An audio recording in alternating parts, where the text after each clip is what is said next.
भगवान बाबा हनुमान जी को प्रणाम। महान त्यागी बाबा जुमदेव जी को प्रणाम। परमात्मा एक। 1933 ला त्यांच्या वडिलांनी झुलके सावकाराचा घर घेतला होता आणि नंतर 33 पासून 45 पर्यंत जेव्हा विधीला पहिली ज्योत लावली विधीची 26 नोव्हेंबर 1945 ला, त्यावेळीपासून बाबाचे दुःख नाहीसे व्हायला सुरुवात झाली। तर बरं असो, या पृथ्वी तळावर आतापर्यंत 3 युग झाले, सत्ययुग, त्रेतायुग आणि द्वापारयुग। सत्ययुगामध्ये सत्यता होती, त्रेतायुगामध्ये मर्यादा होती आणि द्वापार युगामध्ये प्रेम होता। तर आमच्या बाबांनी आम्हाला काय सांगितलं? कुटुंबात आणि सेवकात सत्य बोलणे, मर्यादा पाळणे, प्रेमाने वागणे। या 3 युगाचा बाबांनी विचार केला। हा युग कोणता आहे? कलियुगामध्ये। या कलियुगामध्ये अत्याचार, भ्रष्टाचार, दुराचार, व्यभिचार खूप वाढलेला आहे। कोणी कोणाचं ऐकत नाही। म्हणून बाबांनी बाबांच्या जन्म या कलियुगामध्ये दुःखकष्टी लोकांना जागी न करता आणि हा देशामध्ये जो अत्याचार, भ्रष्टाचार, दुराचार, व्यभिचार, अनैतिकता, द्वेष, कपट जो निर्माण झालेला आहे, हा बंद व्हावा म्हणून बाबांचा जन्म झाला असावा असं मला वाटते। आणि 25 ऑगस्ट 1948 पासून बाबा भगवंत झाले होते। बाबाच्याच मुखातून शब्द निघाले होते, भगवत प्राप्ती झाल्यानंतर हे सेवक सुनो। परिवाराच्या लोकांना म्हणतात, हे सेवक सुनो, परिवार के लोग सुनो, ये सेवक सेवक नहीं रहा, भगवान बन गया। इसका असर तो मेरा धड़ और मेरा धड़ तो उसका असर, दोनों की आत्मा एक हो गई।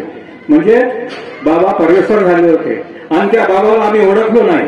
बाबांचे जे तत्व शब्द नियम आहेत खूप मोलाचे आहेत। बाबाचे तत्वशब्द दिलेले तत्व हे बाबा आपल्या स्वतःतून बोलले नाही, तर परमेश्वरी रूपी शब्द आहेत ते। त्या शब्दाचे तुम्हाला मला पालन करावं लागतं, पण तुम्ही पालन करण्याचा प्रयत्न करत नाही। सकाळी विनंती म्हणून घेतो, सायंकाळी प्रार्थना म्हणतो, पण त्या प्रार्थनेने आपले तत्वशब्द नियम आहेत, पण त्या तत्वशब्द नियमाकडे आपण दुर्लक्ष करतो। मी जरी 40-50 वर्षाचा सेवक असेल, माझे विचार बरोबर नाही, माझी वागणूक बरोबर नाही, माझे कर्म बरोबर नाही, तरी दुःख येणार, दुःख येणार। त्याकरता कर्म चांगले पाहिजेत, विचार चांगले पाहिजेत। आणि दुःख आल्यानंतर आपण इकडे तिकडे भटकतो, इकडे तिकडे फिरतो। म्हणून मला म्हणायचं आहे, सेवक भाऊ दुःखापायी फिरू नको दारोदारी। सेवक भाऊ, शेवकीन भाई, दुःखापायी फिरू नको दारोदारी। बाबांना दिलेली तत्व शब्द नियमाची शिदोरी। शिदोरीमध्ये आहे भाजी भाकर, शिदोरीमध्ये आहे भाजी भाकर, नाही संपणार ती जीवनभर आणि फेडू शकणार नाही आम्ही बाबाचे उपकार, नाही फेडू शकणार बाबाचे उपकार। धन्य ते बाबा या जगाच्या पाठीवर झाले, त्यांच्यासारखे बाबा कोणी होणार नाही, झाले नाही। म्हणून त्या बाबाचे उपकार फेडू शकत नाही। त्यांनी जे दिलेले तत्व शब्द नियम आहेत हे खूप मोलाचे आहे, मोलाचे आहे। त्यांच्याशी तत्वशब्द नियमाचे पालन करून आपला जीवन सुखी ठेवणे, भगवत कृपा टिकवून ठेवणे, स्वतःवर आलेले दुःख दूर करणे हे तुमचे माझे कर्तव्य आहे। पण त्या परमेश्वरासोबत आपले संबंध जुळला पाहिजे, पण आपले संबंध नाही जुळत। आपण मोहमायाच्या जाळ्यामध्ये फसून जातो। या पृथ्वी तळावर आपण 2 दिवसासाठी जन्माला आलो, कर्म चांगले होते म्हणून मानवजन्म मिळाला, त्यात मानवजन्म मिळत नाही, हा तुमच्या कर्मानुसार मिळतो। म्हणून मला म्हणायचे, जिंदगी है 2 दिन की, जिंदगी है 2 दिन की, फुर्सत नहीं काम से, कुछ समय ऐसा निकालो की संबंध रखो भगवान से। त्या परमेश्वरासोबत संबंध जुळला पाहिजे। काम जन्माला लागलेले आहेत, पण वेळातून वेळ काढून आपण परमेश्वरी करायला गेलो पाहिजे। हे बाबाचे आदेशाचे कार्य आहे। चर्चा बैठक असो, हवन कार्य असो, आणि आपल्या प्रार्थनेत लिहिलाय शेवटच्या वाक्यात, याशिवाय बाबाच्या आदेशाचे वेळोवेळी पालन करणे। होते का प्रत्येक सेवकाचे का पालन? नाही होऊ शकत। म्हणून आपण कुठंतरी चुकतो। प्रत्येक व्यक्ती चुकीस पात्र आहे आणि त्याकरता आपले कर्म चांगले, विचार चांगले, वागणूक चांगली पाहिजे, तर परमेश्वर आपल्याला मदत करतो। या ठिकाणी आपली विचारधारा चांगली, वागणूक चांगली, बोलभाषा चांगली, या मार्गामध्ये सहनशीलता, नम्रता, लीनता पाहिजे, तर हा मार्ग टिकून राहील आणि स्वतःवर कधी दुःख येणार नाही। आपल्या कोणी वाईट बोलले, स्तुती केली, चेष्टा केली, निंदा केली, तरी आपल्याला राग किंवा देश किंवा कपट नको पाहिजे। आपल्या घराशेजारी, शेताशेजारी, एखाद्या नोकरीच्या शेजारी कोणी व्यक्ती किंवा बाई कोणापासून त्रास होत असेल तर आपण त्या व्यक्तीला सांगू शकतो, बाबा रे मी बाबाचा सेवक आहे, मी बाबाची शेवटी नाव, मी झगडा भांडण करू शकत नाही, झगडा भांडण केलो तरी दैवशक्ती बाजूला होते, काम करत नाही. पण त्यांना प्रेमाला सांगायचं मी झगडा भांडण करू शकत नाही, याचा अर्थ तुम्ही माझी चूक किंवा कमजोरी समजायचं नाही, प्रेमाला सांगायचं. कारण त्या मार्गात झगडे भांडण जमत नाही. बाबाही दौऱ्यावर जातात, बाबा सोबत राहणारे ऐकत होते, बाबा तुम्हाला हे वैद्वाने काय बोलतात, पंडित पुजारी काही बोलतात, कारण की त्याच्या पूजा बंद झाल्या होत्या त्यामुळे काही बोलायचे. पण बाबाकडे तक्रार करायचे, बाबा म्हणत नाही माझा भगवान काय करतात तर बघा.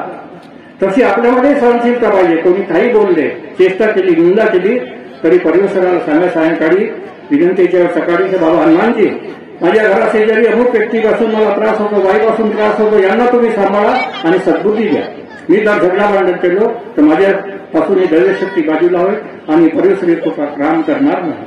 पण आपण सेवक लोक आमच्यामध्ये अहंकार आहे, मी काय तुझ्यापेक्षा कमजोर नाही म्हणतो आणि हात सरकवतो, हा अहंकार झाला.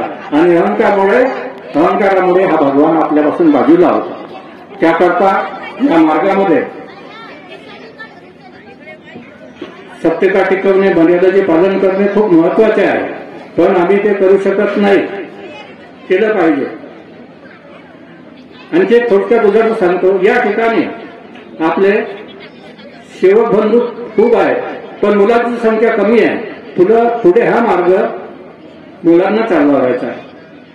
तर आजकालचे काही मुलं प्रत्येकाच नाही, आईवडिलांचं वाचवा, किती आईची बनता, पण आजकालची मुलं आईवडिलांचं संगोपन करत नाही. म्हणून मला म्हणायचं आहे, जब तक माँ बाप जिंदे है तब तक ठीक से खाना पीना नहीं किया, जब तक माँ बाप जिंदे तब तक ठीक से खाना पीना नहीं किया. अगर आज भी अंत हुआ तो 14वें के दिन लोगों को मीठा भोजन दिया, पितृमोक्ष के दिन माता पिता समझकर कौवे को भी खीर खिला दिया, हाड़ मासा का देह था उसे तो अग्नि में जला दिया, और अमर रूपी आत्मा था वो तो भगवान के पास गया. मग आई वडील जिवंत आहेत तोपर्यंत त्यांची काळजी घ्या. आई वडिलांची सेवा, दुखीत असतील लोकांची सेवा हीच ईश्वर सेवा आहे, हाच खरा मानव धर्म आहे. या मानव धर्माला आपल्याला पुढे न्यायचं आहे. तर जिवंतपणी जे काय करायचं ते करा. आम्हा मार्गदर्शक लोकांना फोन येतात की साहेब आमची आई आज मरण झाली, वडील वारले होते, तर त्यांच्या फोटोला हार घालू का, उपवास पकडू का. हो जिवंत होते तेव्हा तुम्ही त्यांच्या गळ्यात किती वेळ हार टाकल्या, किती वेळ उपवास पकडला आणि किती वेळा त्यांच्या पाया पडल्या. आणि मृत्यूनंतर हा लोकांना दिखावा, हे करणं चुकीचं आहे. बाबा भंडारगोडीच्या पटांगणात बसले होते, त्यावेळी बाबाला आठवलं की माझे वडील आज परमेश्वरात विलीन झाले होते आणि म्हणून मी घरी असतो तर आपल्या वडिलांचा श्राद्ध केला असता, उपास पकडलो असतो. पण बाबाच्या मुखातून परमेश्वर शब्द निघाले, हे सेवक तू चिंता काय की कर रहा, तेरे पिताजी का शरीर जला कर राख कर दिया और राख का विसर्जन किया, आत्मा थी वो मेरे पास आ गए. जब तू मेरी पूजा करता है उसी के बराबर आपके पिताजी की पूजा हो जाती है. म्हणून आपल्या आईवडिलांची पूजा करणं चुकीचं आहे. ज्या परमेश्वरी आपण पूजा करतो, या ठिकाणी आता पूजा झाली, त्या परमेश्वराजवळ आमच्या आईवडिलाची आत्मा गेलेली आहे, त्याचबरोबर आईवडिलाची पूजा होत असते. म्हणून कोणी असं करू नये, आणि केलं तर आपण दुःखास पात्र होतो. वेळ कमी आहे म्हणून जास्त बोलू शकत नाही. तरी पण मी एक गोष्ट सांगतो तुम्हाला, हा परमेश्वर आहे, सृष्टीचा निर्माता. बाबांनी ज्यांना प्राप्त केले ते सृष्टीचे निर्माता आहे. भगवान तुम्हाला मला सगळ्याला जन्माला टाकतो आणि पालनही करतो आणि आलेले दुःखही दूर करतो, पण त्या परमेश्वराला आपण विसरून जातो. म्हणून मला म्हणायचं आहे, परमेश्वराने घडवला मानव देहा, परमेश्वराने घडवला मानव देहा. मानवाला प्रपंचाचा मोह, मानव देह नश्वर आणि मानवाचे रक्षण करतो परमेश्वर. धन्य तो परमेश्वर. आईच्या उदरातून 9 महिने होईपर्यंत त्याला बाहेर काढतो, त्याचं लालन करतो, सर्व काही करतो. आईच्या उदरामध्ये असताना परमेश्वर नाक कान डोळा सर्व काही घडवतो. एखादा मूर्तिकार बाहेर मूर्ती बनवतो, गणपतीची म्हणा, शारदाजीला 3 वेळ त्याच्या चुका होता, पण परमेश्वर आहे म्हणून तो आईच्या उदरामध्ये सर्व काही घडवतो. म्हणून त्या परमेश्वराला विसरता कामा नाही. तो परमेश्वर आहे म्हणून आपण सुखी आहोत. बाबा दुःखी झाले होते 12 वर्ष, म्हणून बाबाला दुःखाची जाणीव होती, म्हणून बाबांनी या मार्गाचा प्रसार आणि प्रचार केला. बाकी साधू संत या दिशेमध्ये खूप झाले, त्यांना दुःखाची जाणीवच नव्हती. बाबाला दुःखाची जाणीव होती म्हणून प्रचार केला. वेळ कमी आहे, बरं असो. आम्ही पुष्कळ सारं बाबाच्या बद्दल सांगतो, पण आईची साथ होती म्हणून बाबाला परमेश्वर मिळाला. आई दयाळू होत्या, प्रेमाळ होत्या. एखादा सेवक चुकला तर बाबा त्या सेवकाला म्हणायचं, तू निघून जा, तू चुकलास ना, जबाब मला विचारतेस असं म्हणायचं. तेव्हा आई मागच्या दारातून जायची आणि त्या सेवकाला सांगायची, बाबाला विनंती करा, बाबा आम्ही चुकलो, यापुढे असं वागणार नाही.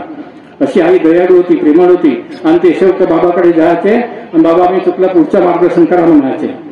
म्हणून मला म्हणायचं आहे, जशी गंगा वाहते निर्मळ मनाची, जशी गंगा वाहते निर्मळ मनाची, दया येते तिला आपल्या लेकरांची, दया येते आपल्या लेकरांची, तांगू भागविते सर्वांची, तांगू भागविते सर्वांची. अशी वाराणसी आई होती आम्हा सेवकांची, अशी वाराणसी आई होती आम्हा सेवकांची. सगळ्यांना नमस्कार.